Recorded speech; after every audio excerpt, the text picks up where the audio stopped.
En 1914, los soldados de las armadas alemanas y británicas creían que su guerra sería una gran confrontación de barcos enormes.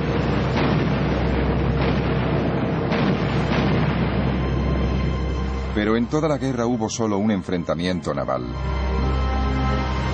El resto de la guerra naval fue muy distinto de lo que se esperaba. Fue una guerra dominada por una nueva arma, el submarino. Los submarinos eran horribles, muy pequeños y muy vulnerables.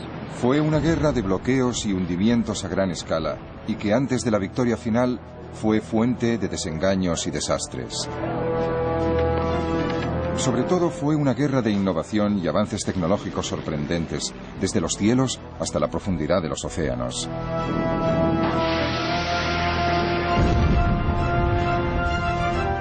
Y ahora, por primera vez, podemos verla tal como ocurrió, en color.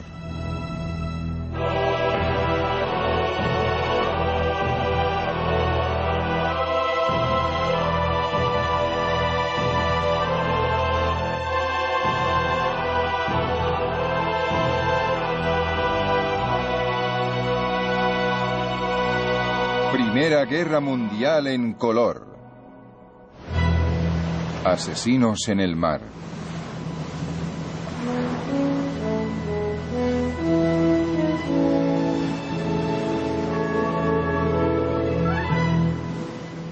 Desde la batalla de Trafalgar, la Armada británica había dominado los mares.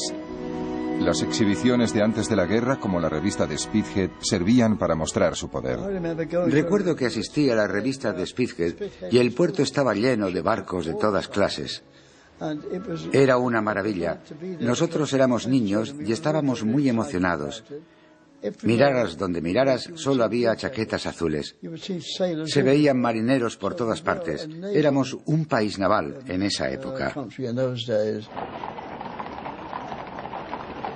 Gran Bretaña era una isla pequeña que dependía del comercio, y para mantener las rutas comerciales abiertas y seguras necesitaba controlar el mar. Pero en la década anterior a la Primera Guerra Mundial, la supremacía naval británica se enfrentaba con otro desafío. Desde que se había convertido en emperador de Alemania en 1888, el Kaiser Guillermo II estaba decidido a construir un imperio de ultramar para competir con otras naciones europeas. Para lograr su imperio tenía que crear una armada. Las ambiciones del Kaiser y la decisión de Gran Bretaña de mantener la supremacía en el mar llevaron a una carrera armamentística naval muy costosa. La base de esa carrera era un nuevo tipo de nave de guerra diseñada por los británicos, construida por primera vez en 1905. El acorazado. Eran barcos enormes y superaban en armamento a todas las naves anteriores. El acorazado introducía dos cambios fundamentales en la tecnología de los barcos de guerra. Primero, sustituía el armamento principal de 4 cañones por un armamento de 8 o 10 cañones. Y en segundo lugar, introdujo poco a poco los motores de turbinas de gran potencia y aumentó la velocidad de la flota. Eso representaba un salto interestelar en las capacidades del barco, y durante 8 años se sostuvo una carrera contrarreloj para construir barcos cada vez más grandes y más potentes para competir. El almirante Lord Fisher, inventor del acorazado, decía que ante él todas las demás naves perdían importancia. Lo único que importa es el número de acorazados. No importa quien quiera combatir con un acorazado. El acorazado se los traga enteros. Es como un armadillo ante una hormiga. El armadillo saca la lengua y lame las hormigas. Cuando se declaró la guerra en agosto de 1914, Alemania había construido 13 acorazados contra los 21 de Gran Bretaña. Los marinos de ambos bandos estaban deseando poner a prueba sus nuevas armas. Hay un gran entusiasmo y llegan reclutas cada día. Ojalá la flota alemana salga al mar. La borraríamos del mapa en 2 minutos. Fred Bundy era un cadete de 15 años cuando estalló la guerra. Yo sabía que el Kaiser era alguien con quien no debía tratarme y que si tenía ocasión de dispararle, le dispararía si tenía ocasión, vaya. En cuanto pudo, Fred Bundy se alistó a tiempo completo. Me pareció maravilloso. En la trinchera, por ejemplo, tenía que saltar para que me llenaran de plomo y esas cosas. Y si podía alistarme en la armada, los barcos siempre han sido mi sueño. Los alemanes también estaban igual de emocionados. En 1914 el marinero Richard Stumpf esperaba con el resto de la flota alemana de alta mar. La alegría y la emoción no tenían límites y duraron hasta entrada la noche. Lo que tanto habíamos esperado y temido se había hecho realidad. Habíamos construido una armada para luchar contra esos ingleses falsos y traidores. Pero el coste y el prestigio de los acorazados tuvieron un efecto sorprendente. Nadie podía permitirse perder uno. El almirante John Jellicoe, comandante de la gran flota, anclada en la base de Scapa Flow, no quería ni dejarlo salir del puerto. Si hay probabilidades de destruir barcos pesados del enemigo, está muy bien correr ciertos riesgos, pero a no ser que las probabilidades sean bastante altas, no creo que debamos correr ese tipo de riesgos. Su miedo principal era que si sacaba esa flota de combate tan carísima al mar y perdía una batalla, es posible que, tal como él decía, perdiera la guerra en una tarde. Así que teníamos dos flotas ancladas en los puertos, en sus cuarteles generales y bases oponiéndose mutuamente, y que en cierto modo estaban en punto muerto porque ni siquiera se hacían a la mar. Tuvieron tanto cuidado que hasta al cabo de 2 años de guerra, las flotas de ambos bandos no se enfrentaron en una batalla de verdad. Mientras los acorazados se quedaban en el puerto, el resto de la Armada Británica se dedicó a matar de hambre a Alemania organizando un bloqueo y cortándoles el comercio con el mundo exterior. Dado que tenían una flota mucho más grande de cruceros y destructores, los británicos pronto se hicieron con el control del Mar del Norte y consiguieron interceptar todos los barcos mercantes de los países neutrales que se dirigían a puertos alemanes. Los británicos, sencillamente, anclaban el barco neutral en uno de sus puertos y compraban el cargamento para su propio uso. Los neutrales no se disgustaban demasiado. Se reducía el tiempo de viaje, volvían antes a casa y les pagaban todo el cargamento. Nadie se lo tomaba mal, solo los alemanes. Los marineros alemanes tenían que conformarse con ver cómo la superioridad naval permitía a Gran Bretaña habituallarse para la guerra, mientras su país tenía que sufrir.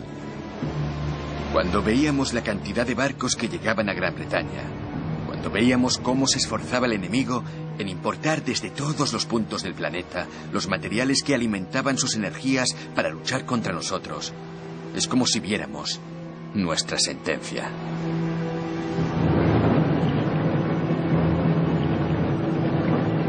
Pero llegó un arma que revolucionó la guerra naval, el submarino o subbarco, como lo llamaban los alemanes. Cuando empezó la guerra, la Armada Británica tenía más submarinos que Alemania. La vida a bordo de un submarino era muy distinta que en un gran barco de guerra. Para mí era claustrofóbico, como se diga. No me gustaba. Me gustaba estar en un sitio de donde pudiera salir. No me gustaba estar encerrado y los submarinos eran horribles, muy pequeños y muy vulnerables. Todos eran voluntarios. Se ganaba un chelín extra cada día. Y no había muchos submarinos, así que tampoco querían muchos voluntarios. Pero más adelante sí hubo más y había que llenarlos. A 1 o 2 no les gustó demasiado, pero tenían que ir. Y cuando los veías después estaban encantados.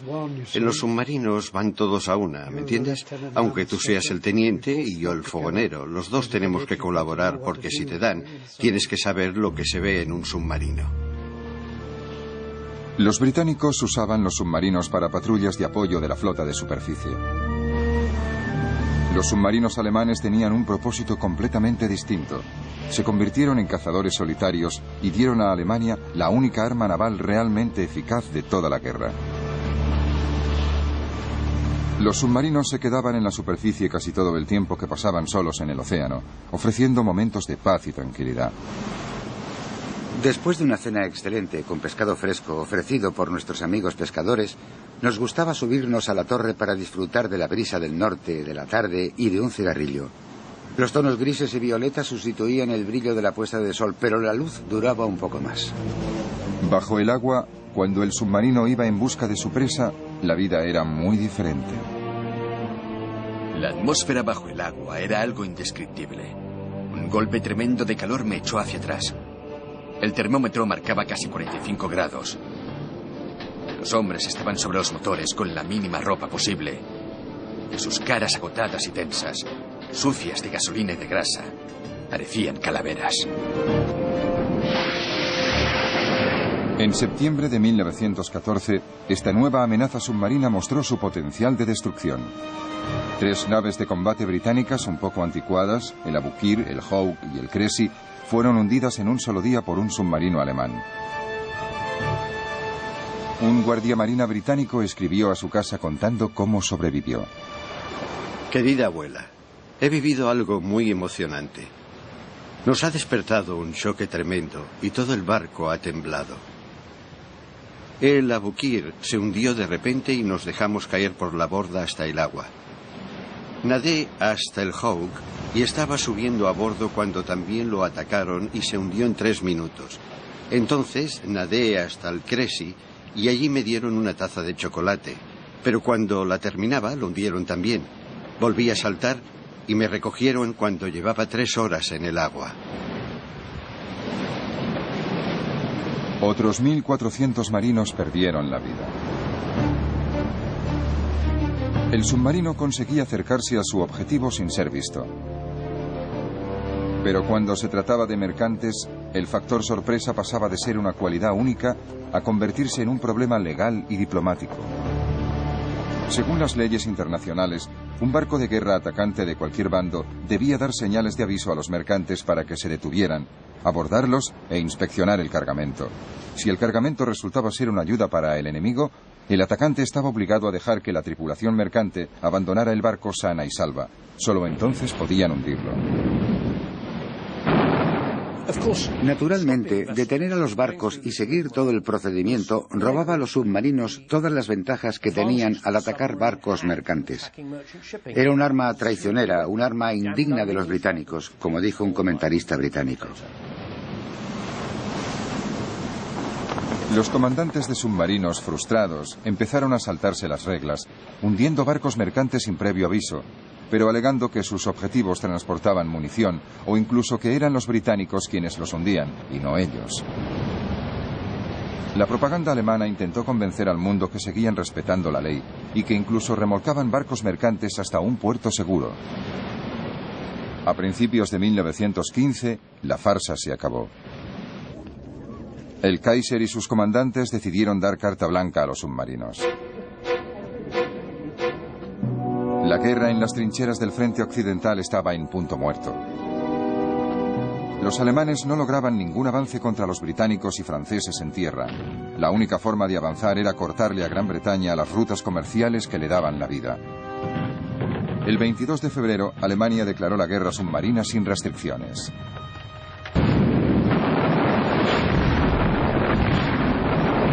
Los submarinos abrirían fuego sin previo aviso contra los barcos mercantes que se dirigieran a puertos aliados. La guerra submarina sin restricciones era como un último recurso. Se decían, intentémoslo, a lo mejor funciona. Hay una cierta desesperación. Creo que la Armada alemana pensaba que no estaban consiguiendo lo que pensaban que conseguirían.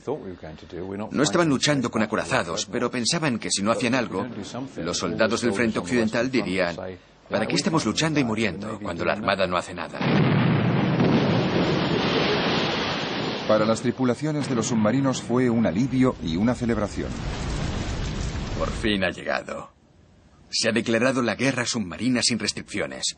Nos hemos librado de un peso que hemos cargado desde el día que estalló la guerra.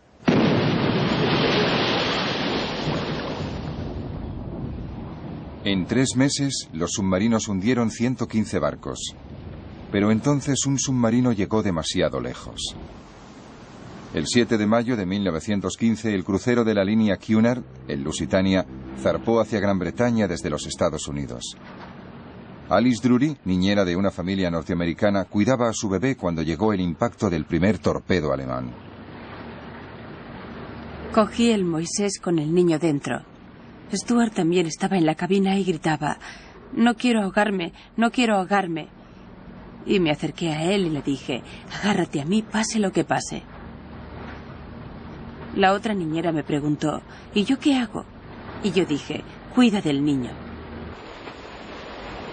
No les volví a ver jamás, ni a ella ni a Bunny. Más de 1.200 personas se ahogaron en el Lusitania. Les dio a los británicos una auténtica ventaja que explotaron muy eficazmente. La propaganda británica en la guerra era una de sus principales armas, y el objetivo principal era la opinión pública en los Estados Unidos. El Lusitania fue un regalo del cielo para los británicos. Es lo más estúpido que podían haber hecho los alemanes. El hundimiento del Lusitania demuestra un desprecio por las opiniones del mundo en general y de este país en particular, que solo se comprende suponiendo que la sed de sangre ha vencido a la razón. La indignación recayó en gran parte en el propio Kaiser. Fue una crueldad. No debería haber ocurrido. Si hubiera sido un buen hombre, habría dicho: está lleno de civiles, ¿para qué voy a hundirlo? Dejaré que vaya donde tenga que ir. Es lo que habría pensado yo. Mis sentimientos habrían sido esos, pero los suyos no. Lo único que pretendía era darles un buen escarmiento a los ingleses, demostrarles que no era un juego, que iba en serio. El escándalo del hundimiento del Lusitania convenció a Alemania de que debía volver a atenerse a las leyes internacionales. Pero la frustración volvió a aumentar.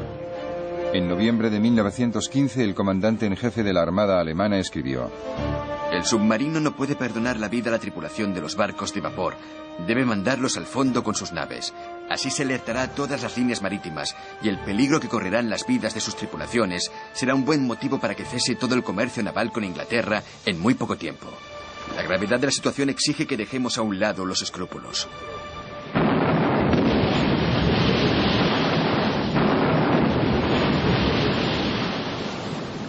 En febrero de 1916 volvió a desatarse la guerra submarina sin restricciones y la indignación también. Tal como se ha demostrado en las últimas semanas, no pueden usarse submarinos contra los barcos mercantes sin violar toda una serie de principios sagrados de justicia y humanidad. Nuestro comercio estaba sujeto a los ataques de un enemigo invisible. Un torpedo podía hundirles antes de que pudieran enviar una llamada de socorro o intentar escapar. Cruceros de línea, vapores mercantes, barcos de pescadores, hombres, mujeres y niños, todos estaban a merced del enemigo invisible. En la primavera de 1916, temiendo que los Estados Unidos se vieran provocados y entraran en la guerra, Alemania dio por acabada su segunda campaña de guerra submarina sin restricciones, durante la cual sus submarinos habían hundido 212 barcos. El bloqueo británico y los submarinos alemanes dominaban la guerra en el Atlántico y en el Mar del Norte. Pero la Armada Británica también participaba en otra campaña muy distinta y desastrosa, a 2.400 kilómetros hacia el este.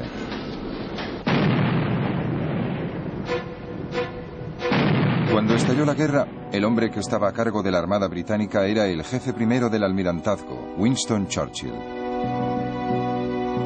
Al ver que la guerra de trincheras en el frente occidental no iba a ninguna parte, Churchill creyó que la Armada ofrecía otra vía para ganar la guerra. Su plan era atacar al aliado de Alemania, Turquía. Winston Churchill decidió que un ataque sobre Turquía a través del estrecho de los Dardanelos obligaría a Turquía a retirarse de la guerra, permitiría a Gran Bretaña suministrar armas a Rusia y ayudaría a vencer a Alemania quitándole a sus aliados. El objetivo era emprender una gran maniobra estratégica para ganar la guerra atacando en otro punto. En febrero de 1915, los barcos británicos y franceses empezaron a bombardear las fortalezas turcas que defendían los Dardanelos.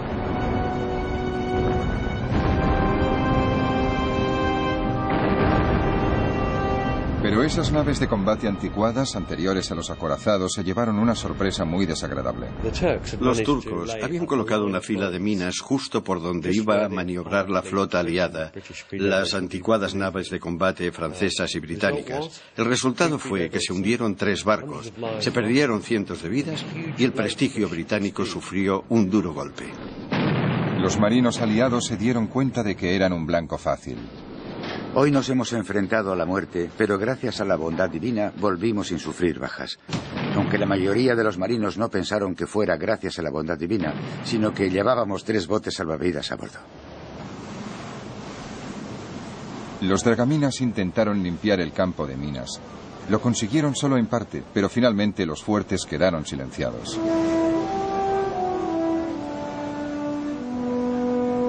El 25 de abril, un grupo de soldados británicos, franceses, australianos y neozelandeses, conocido como Anzac, desembarcó en la península de Galípoli.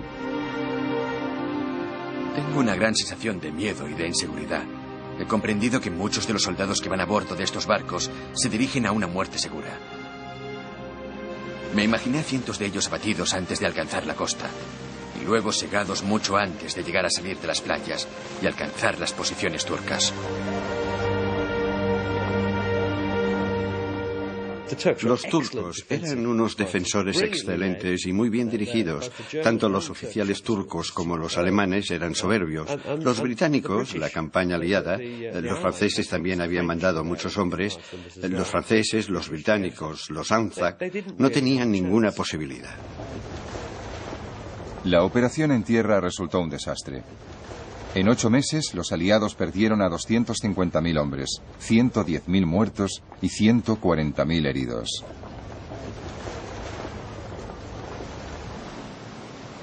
En enero de 1916 se evacuó a las tropas. Churchill se vio obligado a abandonar su cargo. Después del fracaso de la ofensiva de Galípoli, Gran Bretaña y sus aliados no volvieron a intentar ninguna otra gran ofensiva marítima en toda la guerra. Fue la última gran operación anfibia. Eso significa que la lucha se centró en el continente europeo y que todos los combates se libraron en tierra. A diferencia del ejército, parecía que la marina tendría una guerra tranquila. Vigilancias, bloqueos y los detalles de la vida a bordo. No podían traer bastante agua para que se bañaran todos, así que no pudimos bañarnos. Teníamos un barreño de agua y nos la echábamos por encima como los pájaros. Pero los oficiales sí se bañaban y el comandante les ponía una marca negra para que los oficiales jóvenes no se bañaran demasiado. La monótona rutina diaria de guardia, descanso, otra guardia y el único consuelo, el más habitual. Teníamos un corneta que destilaba licores y nosotros íbamos y llenábamos la petaca de ron. Nos pasamos toda la Primera Guerra Mundial tomando ron. Luego cenábamos y había que limpiarlo todo, pero estaba todo sucio y pegajoso. Os digo una cosa. En todos los barcos, hasta en los de combate, había cucarachas y esas cosas. Así que vivías con las cucarachas y para mí, que ellas llevaban una vida más pura que nosotros.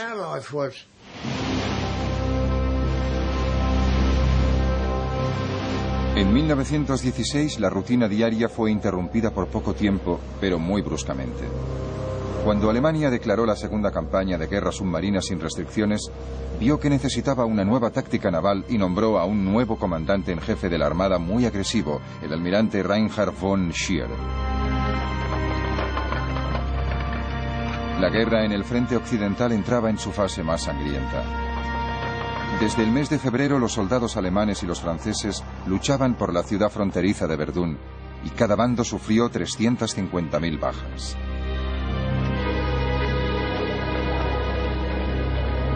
Los comandantes navales alemanes comprendían que no podían quedarse sentados viendo cómo masacraban a sus soldados.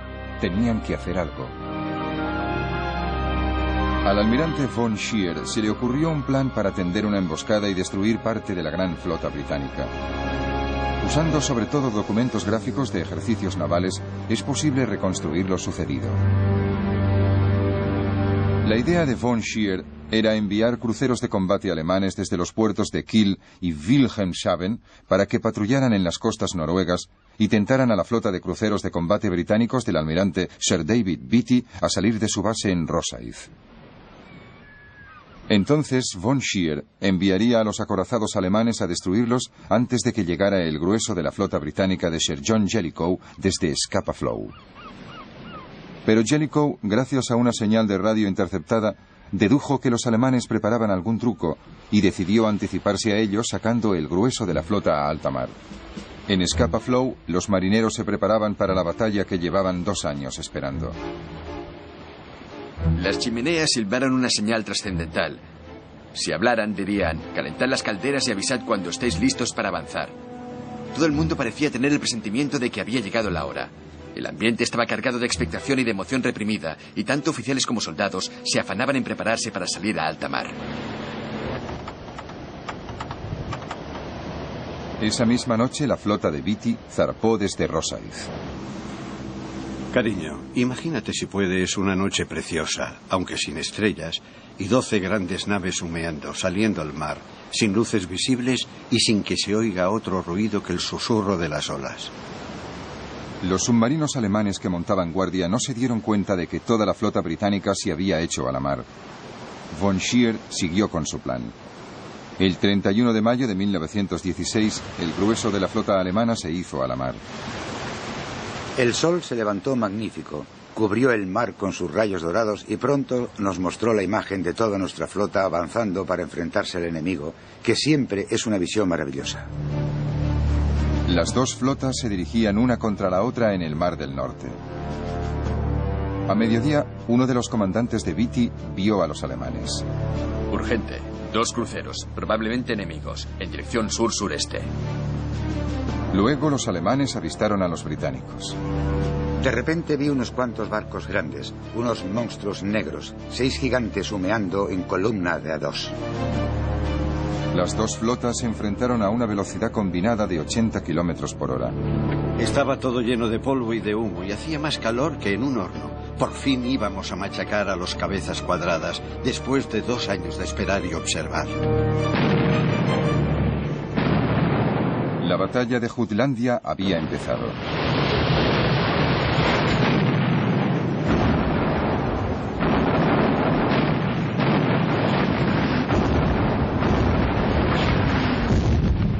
La primera parte fue un gran desastre para los británicos. Por desgracia para Beatty, sus barcos no disparaban muy bien. Tenían la desventaja de la luz y el tiempo, pero no se habían ejercitado demasiado y las naves de combate alemanas tenían una potencia de armas superior. 2 barcos británicos, el Queen Mary y el Indefatigable, estallan y se hunden, perdiendo a casi todas sus tripulaciones. Oímos una explosión tremenda que hizo estallar la proa. Luego oí otra explosión. Me hundí a bastante profundidad y cuando volví a la superficie solo vi restos y petróleo flotando en la superficie.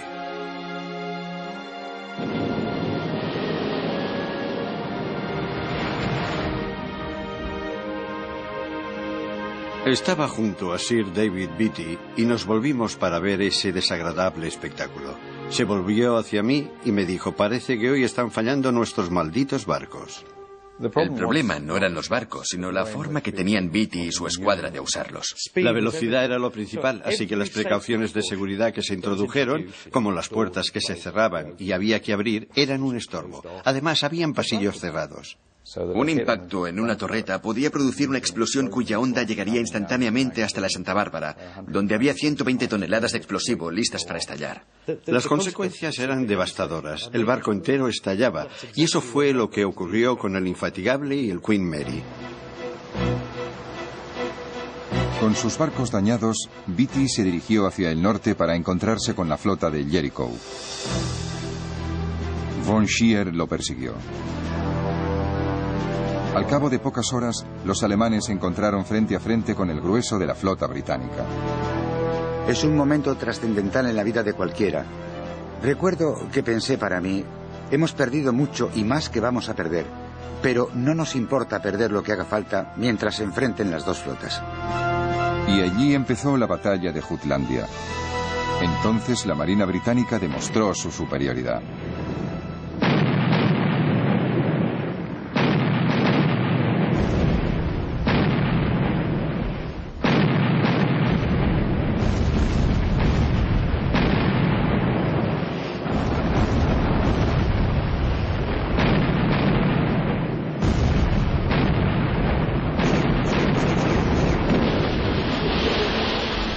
Los alemanes perdieron un acorazado, 4 cruceros ligeros y 5 destructores. Pero los británicos también perdieron otro crucero de combate, el Invincible. De casi 1000 hombres a bordo, solo 6 sobrevivieron.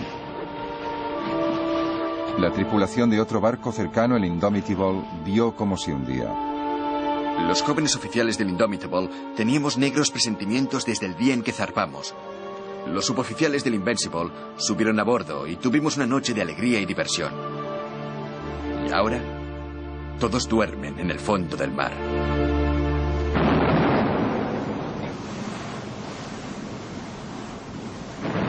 Al anochecer resultaba todavía más difícil afinar la puntería, pero ambas flotas siguieron bombardeándose mutuamente. La noche fue quizás más extraña y espantosa que el día. De vez en cuando se oía una explosión tremenda y se levantaban grandes llamaradas de 30 metros de altura. Estos ataques duraron toda la noche, hasta el amanecer.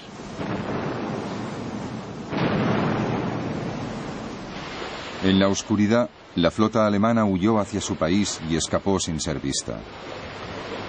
El 1 de junio por la mañana, los alemanes se acercaban a los puertos seguros de Kiel y Wilhelmshaven. Volvimos a puerto y nos dieron café caliente y comida. Como muchos de mis compañeros, no los quise. Nos tumbamos en el suelo en un rincón del barco. Nos daba lo mismo donde estábamos. Nos pusimos a dormir. Hacía 2 días que no dormíamos. Jutland es una de las batallas más controvertidas de todos los tiempos. Todo el mundo dice que ganó. El Kaiser al día siguiente dijo: la magia de Trafalgar se ha roto, hemos vencido a los británicos. Von Scheer en su informe oficial dijo: no debemos volver a intentarlo, nos borrarían del mapa. Y esa era la verdad. Los alemanes sabían que podían darse por contentos al volver a casa con casi todos los barcos y casi todos los marinos. Igual que los alemanes, los británicos presentaron la batalla de Jutlandia como una gran victoria naval. Pero Jellicoe sabía que sus pérdidas habían sido bastante más graves que las alemanas, tanto en barcos como en vidas. Sin embargo, aún controlaba el Mar del Norte. Para la marina alemana fue como volver a la casilla de salida. En el frente occidental se mantenía el equilibrio de fuerzas. Los británicos habían lanzado su ofensiva en el Somme con 600.000 bajas. Pero el Somme había costado también mucha sangre alemana. La marina alemana, con su flota de superficie metida en el puerto, solo podía ayudar a la infantería volviendo a la guerra submarina sin restricciones. En febrero de 1917 se tomó la decisión fatal.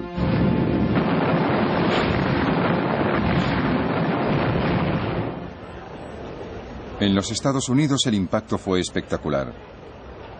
Unos meses antes, Woodrow Wilson había sido reelegido presidente de los Estados Unidos porque decía a su país que no podían seguir aislados de la catástrofe que tenía lugar al otro lado del Atlántico.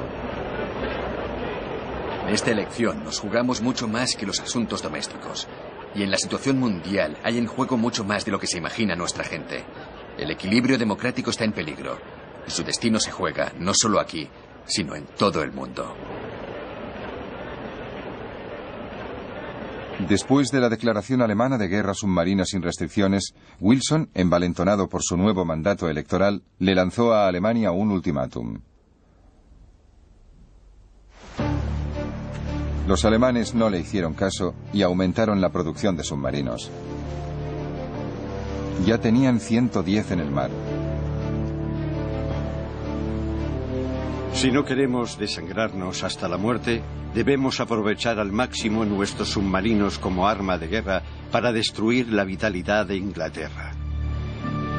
Durante los meses de febrero y marzo de 1917, los submarinos lograron hundir por lo menos 500 barcos.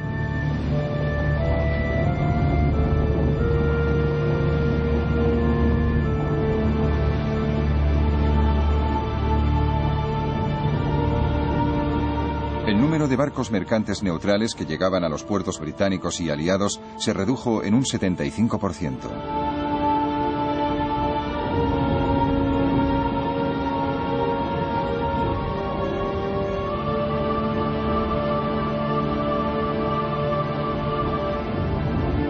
Algunos capitanes de submarino alcanzaron unas cifras de barcos hundidos increíbles. Cuando volvían al puerto después de sus incursiones, se convertían en héroes nacionales, como los ases del aire de la guerra.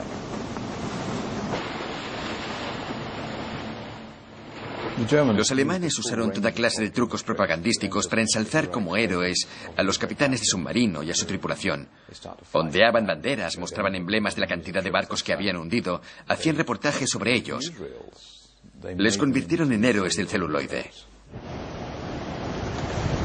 ¿Y este barquito gris que acaba de sumergirse bajo las olas ha logrado todas esas victorias? ¿Es posible? ¿Podríais imaginaros que una nave tan pequeña e insignificante interrumpiera la misión de toda una flota grande y poderosa?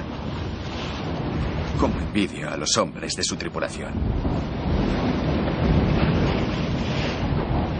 El éxito de los submarinos alemanes provocó racionamientos de comida en Gran Bretaña.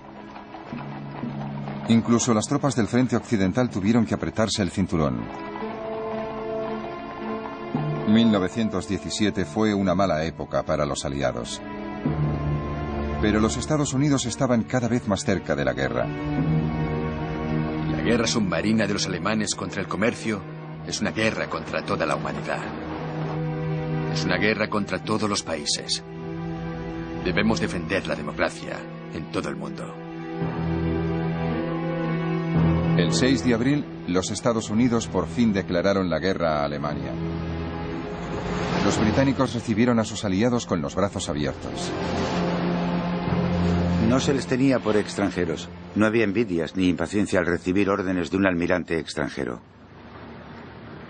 Tenían una sola idea: hacer todo lo posible por la causa común, y en consecuencia resultaron una ayuda muy valiosa para el bando aliado.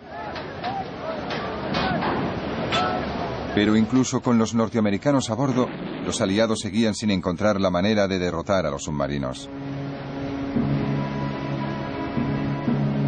Los submarinos alemanes seguían atacando a los barcos británicos. Una táctica que se empleaba era reunir a los mercantes en caravanas escoltadas por barcos de guerra. Pero esa táctica era puramente defensiva. Para atacar a los submarinos antes había que localizarlos. Se empezaron a usar aviones para localizar a los submarinos que, a pesar de todo, tenían que estar casi siempre en la superficie. Los aviones tenían una autonomía de 2.400 kilómetros y podían volar casi 50 horas seguidas.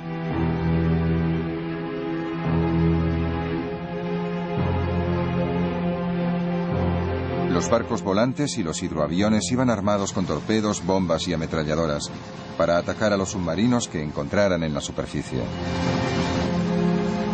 Nos atacó un avión. Se acercó a nosotros aprovechando que el sol nos deslumbraba y como tarjeta de visita nos soltó una carga de bombas que podía habernos costado la vida.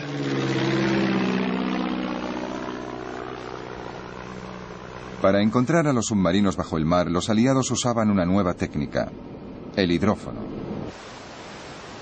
Era un micrófono que se colocaba bajo el agua y detectaba el sonido de los motores eléctricos de un submarino. Entonces se podía calcular a qué profundidad se escondía. Luego se ponía en juego otra arma nueva: las cargas de profundidad, que eran minas lanzadas desde los barcos y reguladas para que estallaran a una profundidad determinada. Una carga de profundidad estalló con un ruido tremendo. Perdimos las esperanzas a medida que aumentaba el riesgo de morir aplastados o volados en pedazos. Seguimos trabajando aunque fuera para distraernos del inminente destino que nos esperaba en el fondo del mar.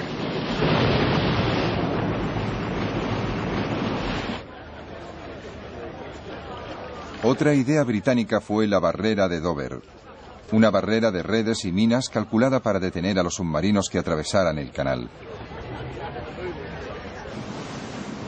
Los campos de minas empezaron a proliferar por el Mar del Norte. En 1918 los aliados colocaron 70.000 minas para evitar que los submarinos alemanes pudieran penetrar en el Atlántico. Resulta muy desagradable cuando el barco choca con el cable escondido de una mina. Y la muerte salta y choca contra la quilla.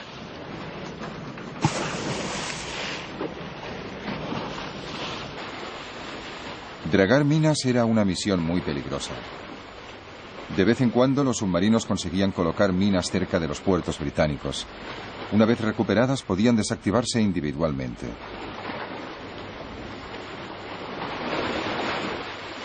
En el mar entró en funciones la figura del dragaminas, que empezaron siendo barcos de pesca de arrastre adaptados. Preguntad a cualquiera que sirviera en el mar entre 1914 y 1918 cuál era el trabajo más peligroso, monótono y desagradable de toda la guerra naval. 9 de cada 10 os responderán: el de los dragaminas. Se usaban cables para cortar las amarras de las minas y luego se destruían con disparos de rifle.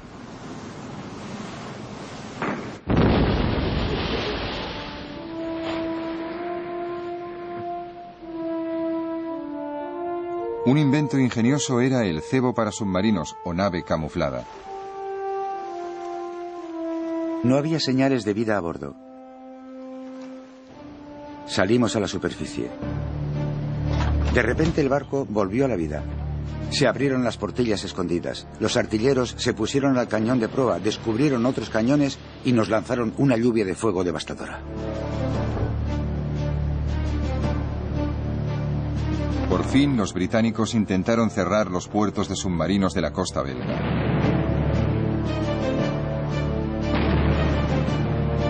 Se enviaron unas naves muy extrañas, que eran poco más que plataformas para ametralladoras del 38, para abrir fuego contra las baterías de ametralladoras alemanas que protegían los puertos de los submarinos. En abril de 1918, los alemanes atacaron el puerto de Zeebrugge. Los aliados hundieron deliberadamente 3 barcos viejos en la entrada del puerto para que los submarinos no pudieran entrar ni salir.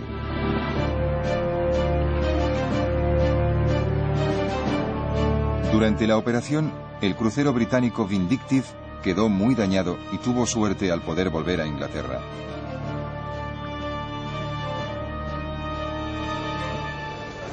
A principios de 1918, esta combinación de estrategias logró controlar la amenaza de los submarinos. Las tropas norteamericanas podían llegar sanas y salvas por el Atlántico hasta Europa. La victoria era inevitable por una simple cuestión de números. Pero los británicos también habían vencido la batalla del bloqueo, en parte por su disposición a aceptar el racionamiento.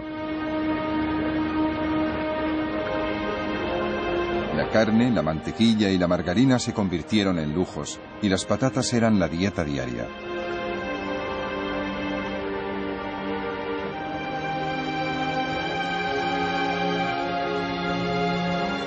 Alemania nunca introdujo el racionamiento, y por eso hacia el final de la guerra la comida y las provisiones escaseaban.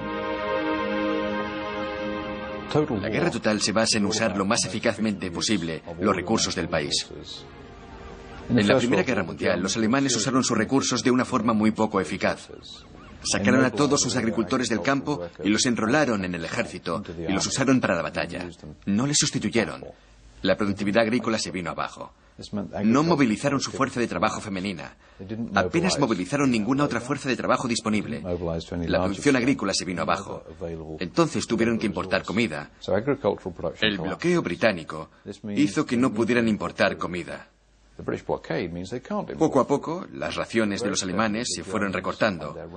Y si al principio comían muchas grasas animales, al final vivían solo de nabos.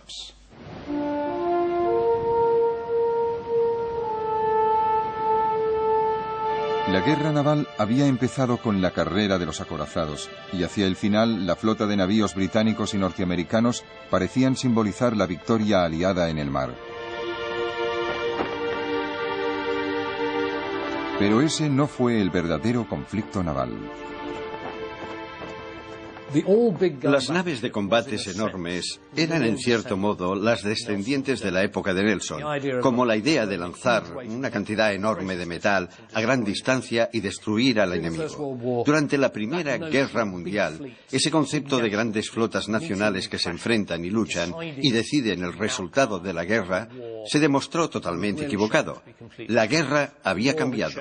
La nobleza y la elegancia habían cambiado. Ahora lo que importaba era la logística, la supervivencia, la protección del comercio y la derrota del enemigo. Los acorazados todavía sufrieron una ironía final. El 10 de junio de 1918, el acorazado estrella de la Marina austríaca, el Sven-Isvan, zarpó hacia el Adriático. Inmediatamente fue tocado por 2 torpedos italianos. Tardó solo 3 horas y media en hundirse. Lo más sorprendente es que murieron solo 89 hombres. Pero la derrota de la gran nave de guerra fue evidente para todos.